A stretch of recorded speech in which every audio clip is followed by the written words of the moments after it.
కేసీఆర్ ని అలా పార్టీని మూసిగా పాతి పెట్టి మురికి కుంపలు వేసి పడేస్తే ఆయన ఖాళీ గోటి సరిపోడంట. ముఖ్యమంత్రి అనే పదవికి ముఖ్యమంత్రి అనే వారికి ఎవరు ఆ కుర్చీలో ఉన్న గౌరవం ఇవ్వాలి.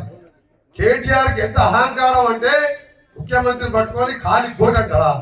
నేను ఒకటే చెప్తున్నా, కేటీఆర్ మిస్టర్ బచ్చా గారివి రేవంత్ రెడ్డి ఏది కోటి కూడా పనికిరావు. మీ అయ్యా ఎమ్మెల్యే అయితే ఆ పేరు పెట్టి అమెరికా నుంచి వచ్చి 80 ఓట్లతో ఎమ్మెల్యే గెలిచినాం. మా నాయన ఎమ్మెల్యే కాదు, రేవంత్ రెడ్డి ఆయన ఎమ్మెల్యే కాదు. వ్యవసాయ కుటుంబం కష్టపడి ప్రజల కోసం పోరాటం చేస్తే ఎమ్మెల్యేలు అయినాం. ఇక్కడ కూడా సందీప్ రెడ్డి కూడా పెద్ద నాయకుడు మాధవ్ రెడ్డి పేరు చెప్తే జడ్పీటీసీ అయింది తప్ప ఇలా సర్పంచ్ కూడా